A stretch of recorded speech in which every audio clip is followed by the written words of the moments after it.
Assalamualaikum warahmatullahi wabarakatuh. Halo teman-teman semua. Kalian sadar gak sih?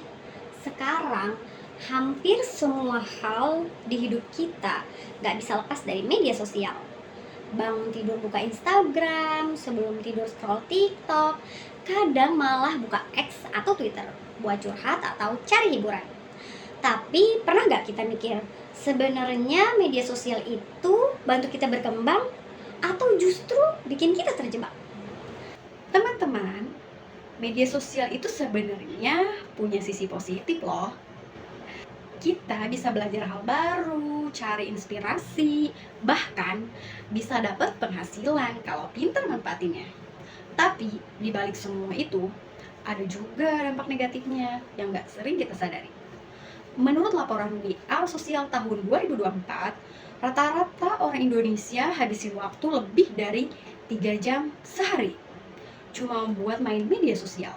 Nah, kebiasaan ini bisa bikin kita kecanduan dan lupa waktu. Apalagi kalau isinya cuma scroll tanpa tujuan. Yang lebih parah, data dari Kementerian Kesehatan tahun 2023 bilang, 1 dari 4 remaja bilang di Indonesia tuh ngerasa stres, cemas gara-gara media sosial. Banyak yang ngerasa minder karena membandingin diri sama orang lain, ngerasa gak cukup keren, gak cukup cantik, atau gak punya kehidupan seperfect orang-orang di dunia maya. Padahal gak semua yang kita lihat di media sosial itu nyata. Kadang cuma potongan terbaik dari kehidupan orang lain. Dan kalau kita terus-terusan bandingin diri, ya ujung-ujungnya malah ngerasa gak bahagia. Tapi tenang, bukan berarti media sosial itu hal yang buruk kok. Semua tergantung gimana kita gunanya. Ada penelitian dari University of Pennsylvania tahun 2018 yang bilang kalau kita bisa ngebatasin waktu main media sosial sampai 30 menit sehari, ternyata itu bisa bikin kita lebih bahagia dan gak merasa kesepian.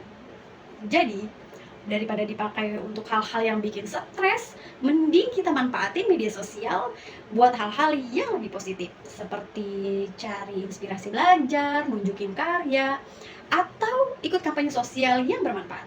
Misalnya, bikin konten tentang lingkungan, bagi tips belajar, atau sekedar posting sesuatu yang bisa bikin orang semangat. Intinya, jangan biarin media sosial yang ngatur hidup kita, tapi kitalah yang mengatur media sosial. Teman-teman yang saya sayangi, media sosial itu seperti pisau bermata dua, bisa membantu kita berkembang dan juga bisa nyakitin kalau kita salah pakai. Kita sebagai remaja harus lebih bijak, lebih cerdas, dan lebih sadar dengan apa yang kita konsumsi di dunia maya. Yuk, mulai dari sekarang kita gunakan media sosial untuk hal yang membangun diri kita menjadi versi yang lebih baik.